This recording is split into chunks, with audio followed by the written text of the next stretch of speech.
I have faith. Yes, I do. I have faith. How about you? If you've ever been to a sporting event or a large youth gathering where it required you to sit in bleachers, perhaps you are familiar with this chant or cheer.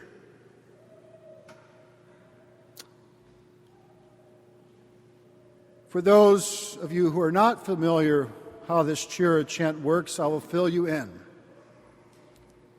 It usually starts with one set of stands or one side of the room. They will start this chant, and they'll shout it out. And then the other side repeats this chant, but just slightly louder. And the first side then repeats it again and gets louder yet. And the two sides continue to go back and forth, chanting this chant, getting louder and louder. The two sides keep getting louder and louder until one side cannot possibly go any longer. And the last side to make this chant gets declared the winner. Somehow the side that can chant the loudest and the longest, the side that has the most endurance, is the winner. This is the way the game is played. Perhaps we should try this game in church this morning. Looks like the east side might have the upper hand this morning to win this challenge.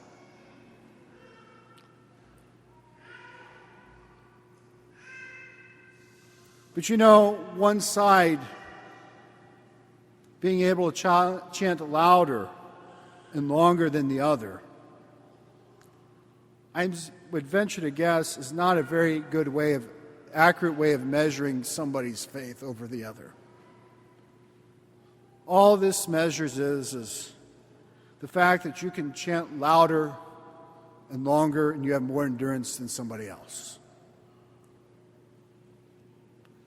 So what is the better way for measuring faith?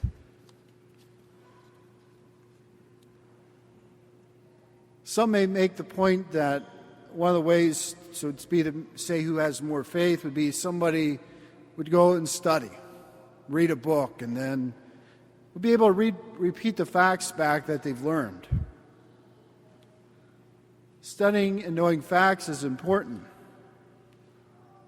But I'd also argue that does not mean you have faith. To me, it just says that you know how to study well and you're capable of repeating what you've studied. So what does it mean to have faith? What is faith? In our scriptures today, we hear a definition of what faith is. Faith is the realization of what is hoped for and evidence of things not seen. Faith is just not about being able to repeat facts that you read in the book or repeat back what somebody teaches you. It's important. But it's also important that you believe. It's also important about what is in the person's heart that is equally important. You know, I think there's probably about two ways of measuring a person's faith.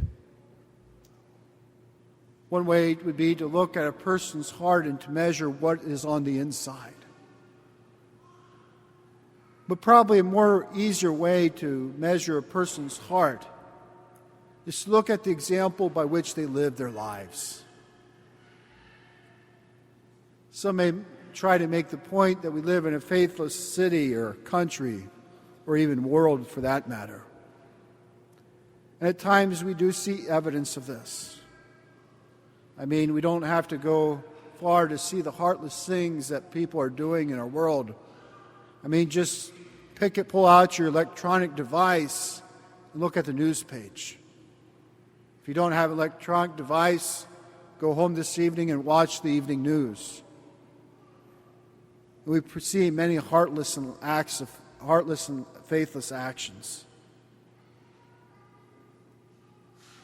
But you know, if we take a second look and look below the surface of the news, we also see many acts of faith that exist.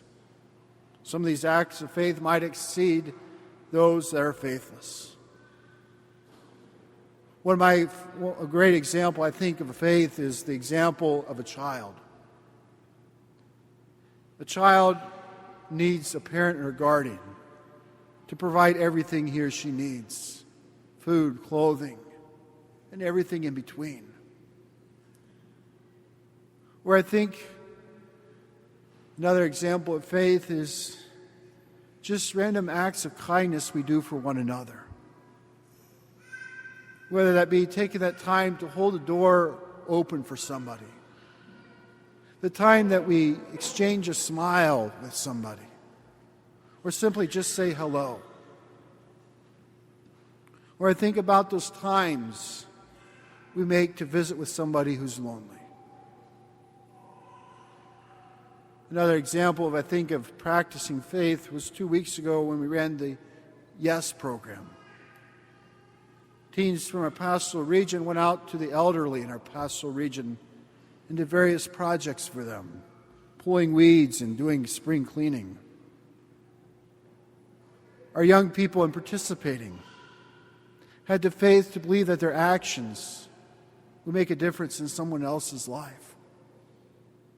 But equally important was the elderly's faith, of believing that these young people could make the difference in their lives as well. It was about exchange of faith. Where I think of the early hours of last Sunday morning, of the unfortunate faithless mass shooting that we've seen here in Dayton in the Oregon District. This action may have been done faithless. But sometimes I think it's unfortunate that in these moments of tragedy, that we see a lot of actions of faith that happen in response. And I think we've seen it last week here in Dayton in response to this mass shooting. Many of you know that Holy Trinity is on the edge of the Oregon District. So in response to the shooting, last week we left the church open all day, from 7 a.m. to 6 p.m. We offered the church open as a place of prayer and peace for people. Mass attendance at the Holy Trinity was up last weekend. And throughout the afternoon, various people came into the church just for a place of prayer and peace, a prayer of faith. I understand there was somewhere around 50 people that came through the church last Sunday. Or I think of this week of the prayer vigils that took place. On Monday afternoon, there was a prayer service at the Levitt Pavilion. And this prayer service brought together peoples of various faith traditions, various Christian denominations, but also we've seen Jewish people and Muslims. We came together to pray, praying and hoping for an end to violence, this senseless violence. We believed and hope in this end, with no clear end in sight. Where I think of last night, at Holy Trinity, there was a holy hour with the Catholic community gathering to pray for the victims and their families and all those who were impacted by this. It was an honor to see a full church. But not only was it a full church, but also in faith after they prayed together, we went out into the community to say that our faith gives us no fear, to support those businesses that are in our neighborhood.